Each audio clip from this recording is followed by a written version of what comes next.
There is a great deal of excitement in Puerto Rico this evening, even a sense that a revolution has been mounted against the island's government and Governor Ricardo Rosselló. While the celebrations are underway, as John Yang tells us, there are enormous challenges ahead. There was jubilation in the streets of San Juan today for the thousands of protesters who had demanded the resignation of Puerto Rico Governor Ricardo Rosselló. Last night, outside his official residence in Old San Juan, demonstrators huddled around their phones awaiting Rosselló's announcement. Despite having a mandate from the people who elected me democratically, today I feel that continuing in this position presents insurmountable difficulties. Having heard the complaints, I've made the following decision. I announce to you today that I will be resigning as governor, effective Friday, August 2nd. The reaction was immediate. We wanted Ricky to leave not just because of the obscenities and insults we've seen on chat messages, but because of the corruption we've put up with for decades. Within this ruckus, Puerto Rico has demanded some respect. Rosselló's final crisis was sparked nearly 2 weeks ago with corruption charges against 6 members of his administration. Then came a leak of offensive chat messages between Rosselló and his aides that denigrated women, LGBTQ people, political opponents, and even hurricane survivors. And amid growing protests, Puerto Rican lawmakers said they would begin impeachment proceedings if Rosselló refused to resign. The scandal resulted in more than a dozen resignations, including the island's Secretary of State, who was poised to succeed Rosselló. Now Justice Secretary Wanda Vazquez is in line for the office. But some Puerto Ricans say she was not aggressive enough in pursuing an investigation into the leaked chat messages. For many residents, the frustration reflects years of economic recession, austerity measures imposed by the Financial Control Board created by Congress, and anger over corruption and a sluggish government response to 2017's Hurricane Maria. The succession process, already complicated by cabinet vacancies, is far from settled. Analysts say someone other than Justice Secretary Vazquez could end up as governor. New York Times correspondent Frances Robles has been covering the unfolding drama in San Juan, which is where she is tonight, and joins us by Skype. Frances Robles, thanks for being with us. We saw the scenes of the jubilation of the people on the streets of San Juan today. As you were out there talking to them, what does this moment mean to them? This is a critical juncture, John. I mean, for one thing, it's a victory. There's no other way to describe it. They see this as a popular uprising in which the people of Puerto Rico won, but it's also a key moment because if they use this opportunity to put kind of a same old character of the same old party politics in the position as governor, then it's going to be a huge setback to them. And people are very, very wary of that. And talk about that, because as we mentioned, the Justice Secretary is in line because of the cabinet vacancy of the Secretary of State. But does she command a lot of support? Oh, not at all. I mean, you already see, there was hashtags Ricky renuncia, which is, telling the governor to resign. And there's plenty of hashtags and graffiti on the walls saying Wanda renuncia.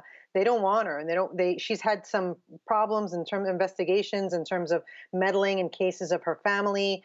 She used to be the ombudswoman for the Women's Affairs Office, and the feminist groups didn't like her.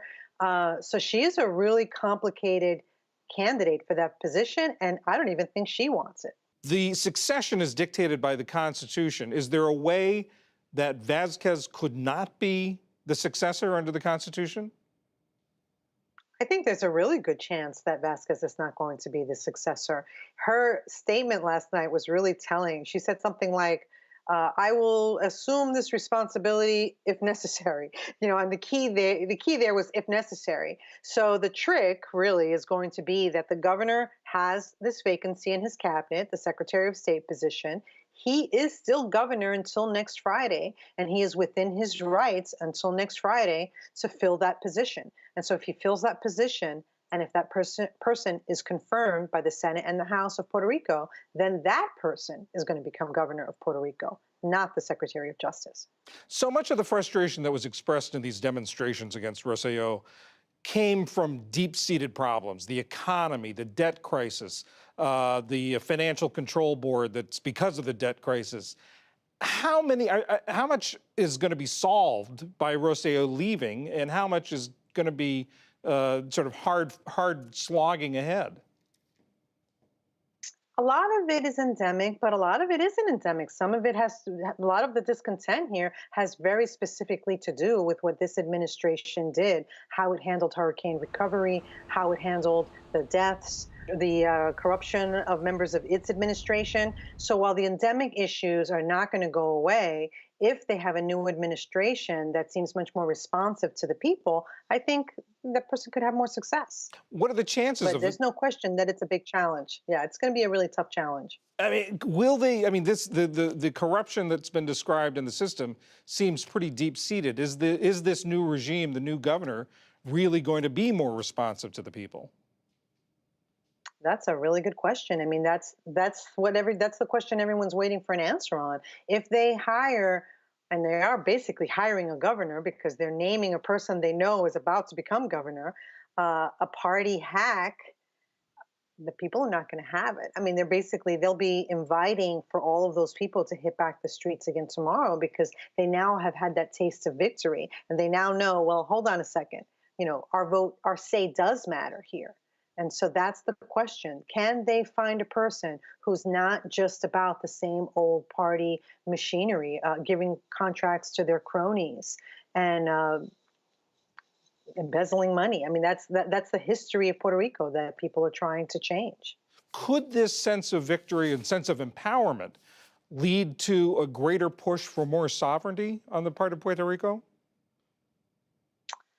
I don't know, because you have to remember that a lot of the people that were on the street were people that want statehood. So the beauty of this movement was that it was people of all of the different parties, the people who want more sovereignty, the people who want full sovereignty, and the people who want to join the union. It wasn't about that. That was the first time in Puerto Rican politics that an issue, a problem, a crisis did not boil down to party lines here. And so that was kind of what was really special about it. Frances Robles of the New York Times from San Juan, thanks so much. Thank you for having me.